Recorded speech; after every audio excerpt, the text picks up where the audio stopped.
ओम श्री सद्गुरु परमात्मने नमः। श्री योग वशिष्ठ महारामायण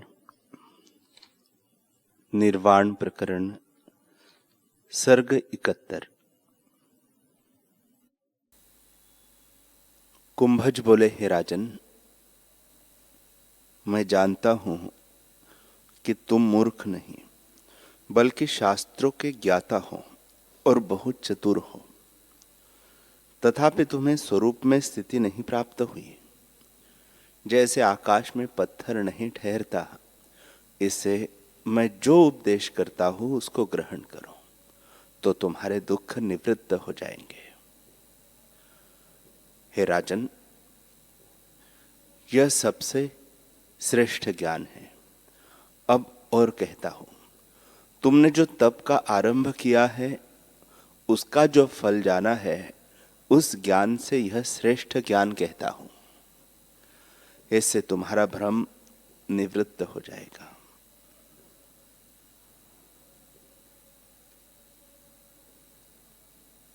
हे राजन, मैंने यह चिंतामणि का संपूर्ण तात्पर्य तुमसे कहा। अब हाथी का वृत्तांत जो आश्चर्य रूप है वह भी तुम सुनो, जिसके समझने से अज्ञान निवृत्त हो जाएगा। मंदराचल का हाथी तो तुम हो और महावत तुम्हारा अज्ञान है। इस अज्ञान रूपी महावत ने तुमको बांधा था और तुम आशा रूपी जंजीरों से बंधे। और जंजीरें घिस जाती है पर आशा रूपी फांसी नहीं कटती। यह दिन दिन बढ़ती जाती है। हे राजन, आशा रूपी फांसी से तुम महादुखी थे। हस्ती के जो बड़े दांत थे उससे उसने सांकलों को तोड़ा था। वे विवेक और वैराग्य थे। तुमने विचार किया कि मैं बल करके छूटूं। राज्य, कुटुंब और पृथ्वी का त्याग कर जब तुमने उस फांसी को काटा, तब आशा रूपी रस्सी कटे। तब अज्ञान रूपी महावत भय को प्राप्त हुआ और तुम्हारे चरणों तले आ पड़ा। जैसे वृक्ष के ऊपर वैताल रहता है और कोई पुरुष वृक्ष को काटने आता है, तब वैताल भय को प्राप्त होता है। वैसे ही तुमने वैराग्य और विवेक रूपी दांतों से आशा के फांस काटे। तब अज्ञान रूपी महावत गिरा और तुमने एक घाव लगाया परंतु मार न डाला। इससे महावत वैसे ही तुमसे भाग गया जैसे वृक्ष पर वैताल रहता है और वृक्ष को कोई काटने लगता है, तब वैताल भाग जाता है। हे राजन, वैसे ही वृक्ष को तुमने वैराग्य रूपी शस्त्र से काटा, तब अज्ञान रूपी वैताल भागा था। मूर्खता से उसको तुमने नहीं मारा बल्कि उसको छोड़कर वन को चले गए। जब तुम वन में आए तब अज्ञान रूपी महावत तुम्हारे पीछे चला आया और उसने तुम्हारे चारों ओर खाई खोदी। तब आदि क्रिया आरंभ कर तुम उस खाई में गिर पड़े और महादुख को प्राप्त हुए। तब उसने तुम्हें जंजीरों से फिर बांधा और बंधे हुए तुम अब तक दुख पाते हो। अनात्म अभिमान से तुमने यह तप आदि क्रियाओं का आरंभ किया है। ऐसी खाई में तुम पड़े हो। हे राजन, तुम जानकर खाई में नहीं पड़े। खाई के ऊपर घास और तृण पड़ा था, उस छल से तुम गिर पड़े हो। वह छल और तृण क्या है यह भी तुम सुनो। प्रथम तो अज्ञान रूपी शत्रु को तुमने न मारा और जंजीरों के भय से भागे कि वन मेरा कल्याण करेगा। पर संतोर शास्त्रों के वचनों को तुमने न जाना कि वे तुम्हारे दुख निवृत्त करेंगे। उन वचन रूपी खाई पर तृण अधिक था। इसी मूर्खता के कारण तुम गिरे। जैसे राजा बलि पाताल में छल से बांधा हुआ है, वैसे ही तुमने भविष्य का विचार न किया कि अज्ञान रूपी शत्रु जो रह गया है वह मेरा नाश करेगा। इस विचार के बिना तुम फिर दुखी हुए। सब त्याग तो किया, परंतु यह न जाना कि मैं अक्रिय हूं। इस क्रिया का आरंभ काहे को करता हूं, इसी से तुम फिर फांसी से बंधे हो। हे राजन, जो पुरुष इस फांसी से मुक्त हुआ है वही मुक्त है, और जिसका चित्त अनात्म अभिमान से बंधा है कि यह मुझे प्राप्त हो, वह उसे दुख पाता है। जिस पुरुष ने वैराग्य और विवेक रूपी दांतों से आशा रूपी जंजीर को नहीं काटा, वह कदापि सुख नहीं पाता। विवेक से वैराग्य उत्पन्न होता है और वैराग्य से विवेक होता है। विवेक सत्य के जानने और असत देहादिक को असत्य जानने को कहते हैं। जब ऐसे जाना तब असत की ओर भावना नहीं होती, यह वैराग्य हुआ। वैराग्य से विवेक और विवेक से वैराग्य उपजता है। इन विवेक और वैराग्य रूपी दांतों से आशा रूपी जंजीर को तोड़ो।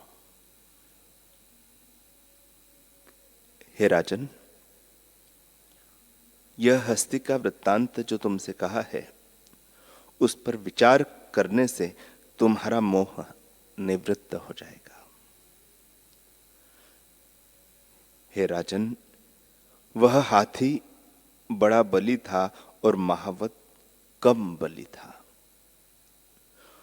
उस अज्ञान रूपी महावत को मूर्खता करके तुमने न मारा, इसी से दुख पाते हो। अब तुम वैराग्य और विवेक रूपी दांतों से आशा रूपी फांसी को तोड़ो, तब दुख सब मिट जाएंगे। देवपुत्र ने कहा, हे राजन, ब्रह्मवेत्ता और सब ज्ञानियों में श्रेष्ठ साक्षात ब्रह्म स्वरूप और सत्ववादिनी तुम्हारी स्त्री जो चुड़ाला थी, उसने तुम्हें उपदेश किया था, पर तुमने उसके वचनों का किस निमित्त निरादर किया। मैं तो सब जानता हूं, क्योंकि त्रिकालज्ञ हूं, तो भी तुम अपने मुख से कहो। एक तो यह मूर्खता की कि उपदेश न अंगीकार किया, और दूसरी यह मूर्खता की कि सर्वत्याग न करके फिर वन अंगीकार किया। जो सर्वत्याग करते तो सब दुख मिट जाते। जब ऐसे देवपुत्र ने कहा, तब राजा ने कहा, हे देवपुत्र, मैंने तो स्त्री, पृथ्वी, मंदिर, हाथी इत्यादि ऐश्वर्य और कुटुंब को त्याग किया है। आप कैसे कहते हैं कि त्याग नहीं किया?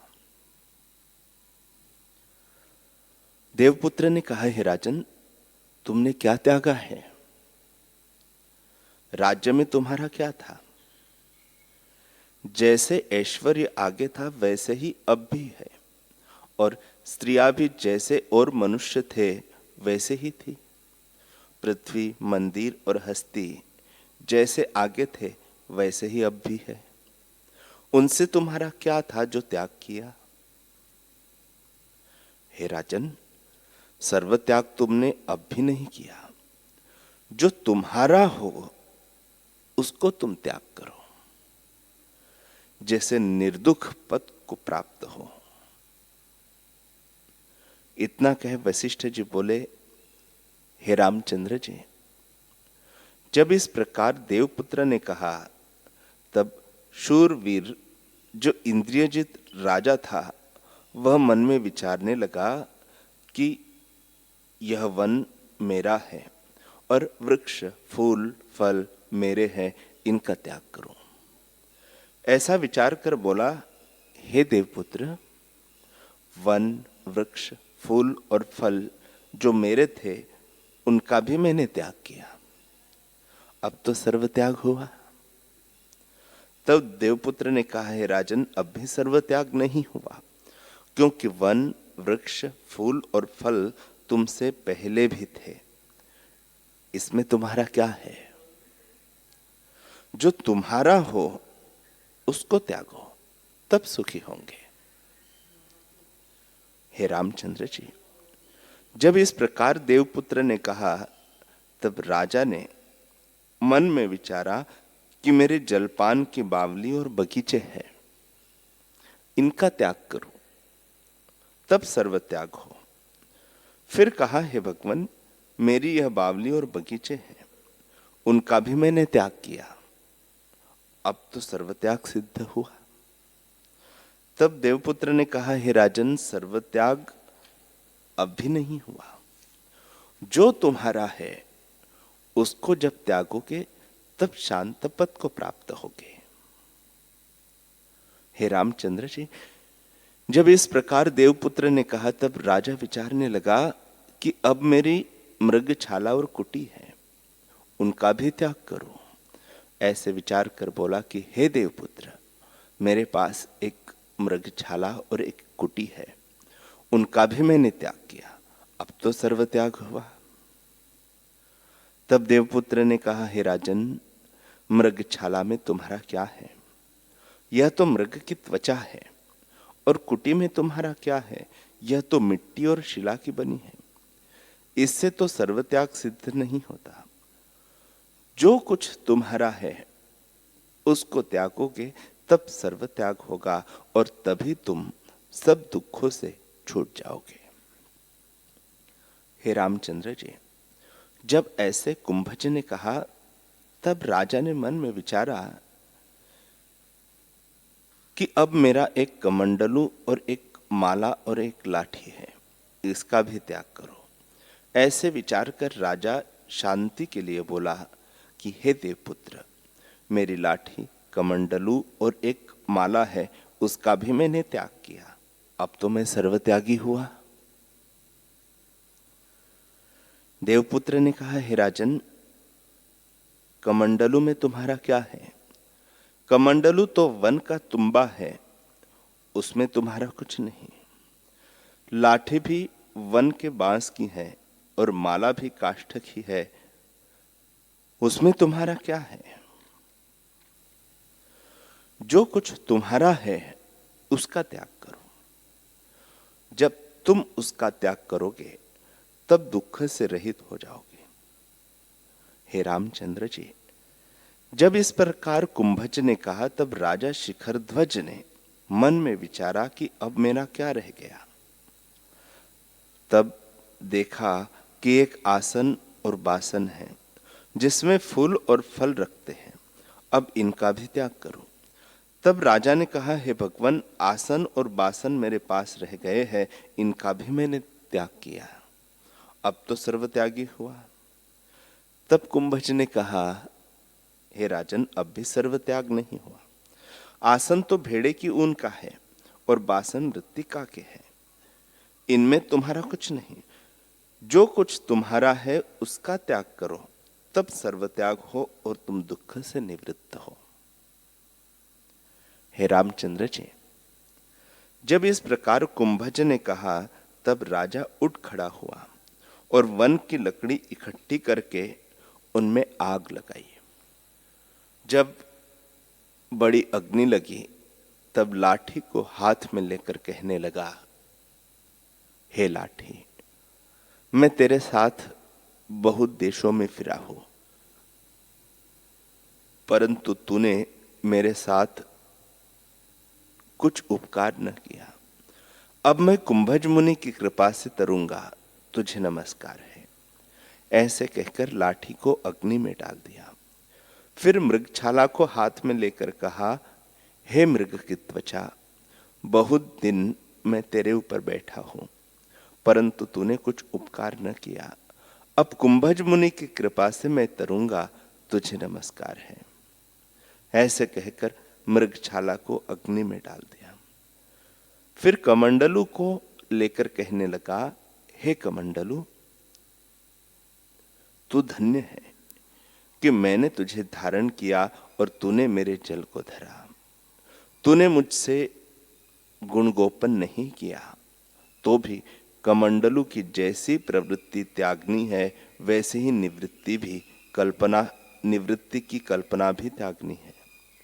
इससे तुझे नमस्कार है, तू जा। ऐसे कहकर कमंडलू भी अग्नि में जला दिया।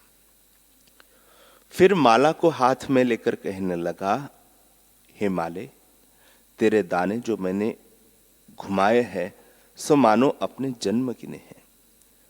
तेरे संबंध से जप किया है और दिशा विदिशा गया हो, अब तुझको नमस्कार है। ऐसे कहकर माला को भी अग्नि में डाल दिया। इसी प्रकार फल, फूल, कुटी और आसन सब जला दिए।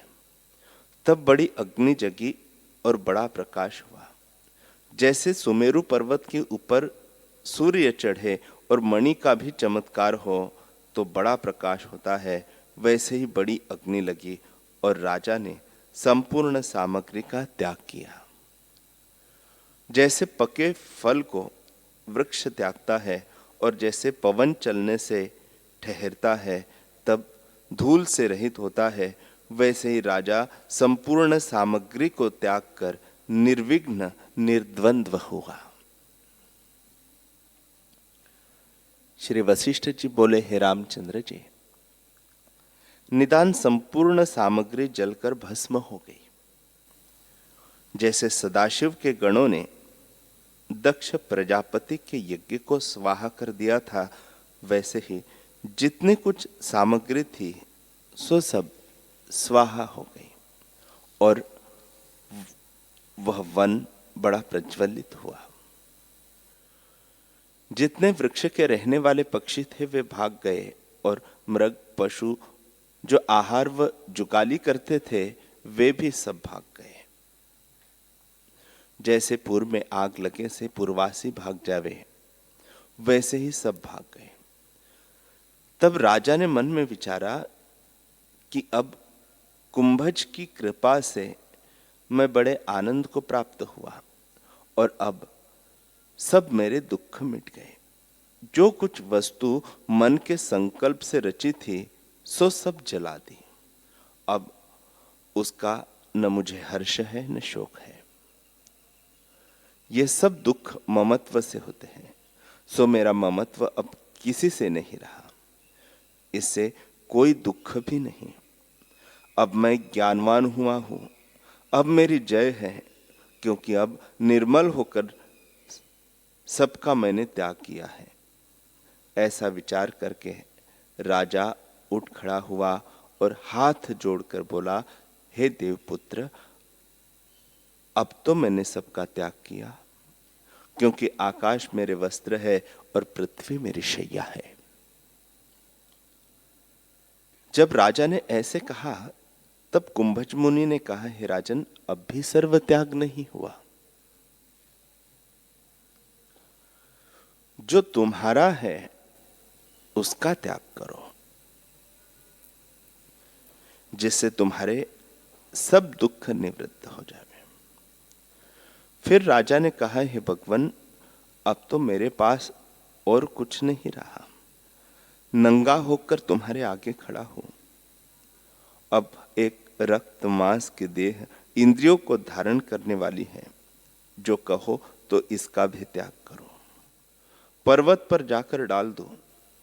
ऐसे कहकर राजा पर्वत की ओर दौड़ा, पर कुंभज मुनि ने उसे रोका और कहा, हे राजन, ऐसे पुण्यवान देह को क्यों त्यागते हो?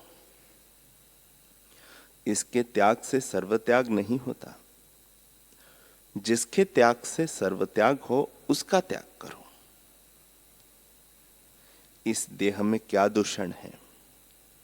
जैसे वृक्ष में फूल फल होते हैं और जब वायु चलती है तब गिरते हैं, सो फूल फल गिरने का कारण वायु है, वृक्ष में कुछ दूषण नहीं। वैसे ही देह में कुछ दूषण नहीं। देह को पालने वाला जो अभिमान है उसका त्याग करो तो सर्वत्याग सिद्ध हो। देह तो जड़ है, जो कुछ मनुष्य इसको देता है वही यह लेता है, आगे से बोलता नहीं। इस जड़ के त्यागे क्या सिद्ध होता है? जैसे हवन से वृक्ष हिलता है और भूकंप से पर्वत कांपते हैं, वैसे ही देह आप कुछ नहीं करती और की प्रेरणा से चेष्टा करती है। जैसे पवन से समुद्र के तरंग तरणों को जहां ले जाते हैं वहां वे चले जाते हैं, वैसे ही देह आपसे कुछ नहीं करती। इसको जो प्रेरणा करने वाला है उसके बल से यह चेष्टा करती है। इससे देह के प्रेरक का त्याग करो तो सुखी होगे। हे राजन, जिससे सब है, जिसमें सर्व शब्द है और जो सब ओर से त्यागने योग्य है, उसका त्याग करो। राजा ने पूछा, है भगवान, वह कौन है जो सब है, जिसे सर्व शब्द है और जो सब ओर से त्यागने योग्य है? हे तत्ववेताओं में श्रेष्ठ, जिसके त्याग से जरा व मृत्यु नष्ट हो जावे, सो कहिए। तब कुंभज मुनि ने कहा, हे राजन, जिसका नाम चित्त है उसका त्याग करो। बाहर नाना प्रकार के आकार चित्त ही से देख पड़ते हैं, इससे चित्त का ही तुम त्याग करो। हे राजन, सर्प बिल में बैठा हो तो बिल का कुछ दूषण नहीं, विष सर्प में है जिससे वह डसता है, इसलिए उसके त्याग का नाश करो और उसके त्याग के नाश का उपाय करो। और सर्व शब्द भी इस चित्त में ही है। आत्मा तो चिन्मात्र है, उसमें न एक है और न द्वैत है। सब ओर से इसी चित्त का त्याग करना योग्य है। जब इस चित्त का त्याग करोगे तब त्याग रूपी अमृत से तुम अमर हो जाओगे और जरा मृत्यु से रहित होंगे। जो चित्त का त्याग न करोगे तो फिर देह धारण कर दुख भोगोगे। जैसे एक खेत में अनेक दाने उत्पन्न होते हैं, पर जब खेत ही जल जाता है तब अन्न नहीं उपजता, वैसे यह जो देह और जरा मृत्यु नामक संसार के दुख है, इनका बीज चित्त ही है। जैसे अनेक दानों का कारण खेत है, वैसे ही संसार के असंख्य दुखों का कारण चित्त है। इससे हे राजन, चित्त का त्याग करो। जब इसका त्याग करोगे तब सुखी होंगे।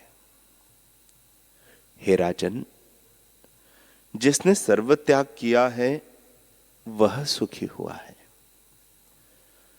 जैसे आकाश सब पदार्थों से रहित है, किसी का स्पर्श नहीं करता और सबसे बड़ा और सुखरूप है और सब पदार्थों के नष्ट होने पर भी ज्यों का त्यों रहता है, वैसे ही हे राजन, तुम भी सर्व त्यागी हो रहो। राज्य, देह, कुटुंब और गृहस्थ आदि जो आश्रम है, उन सब की चित्त ने कल्पना की है। जो एक का त्याग नहीं होता तो कुछ नहीं त्यागा। जब चित्त का त्याग करो तब सर्व त्याग हो। हे राजन, यह धर्म, वैराग्य और ऐश्वर्य तीनों चित्त की कल्पना है। जब चित्त पुण्य कर्म में लगता है तब पुण्य ही प्राप्त होता है, और जब पाप क्रिया में लगता है तब पाप ही प्राप्त होकर अधर्म और दारिद्र्य होता है। जब पुण्य का फल उदय होता है तब सुख प्राप्त होता है, और जब पाप का उदय होता है तब दुख प्राप्त होता है। इससे जन्म मरण के दुख नहीं मिटते। जब चित्त का त्याग होता है तब सब दुख मिट जाते हैं।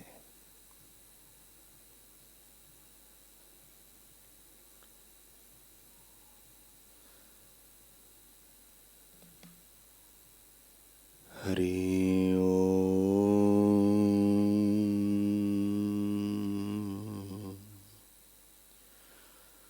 हरि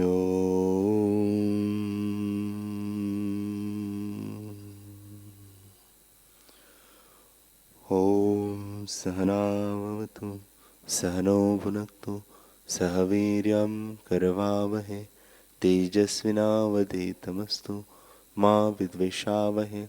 ओम शांति शांति शांति। श्री सद्गुरुदेव भगवान की जय।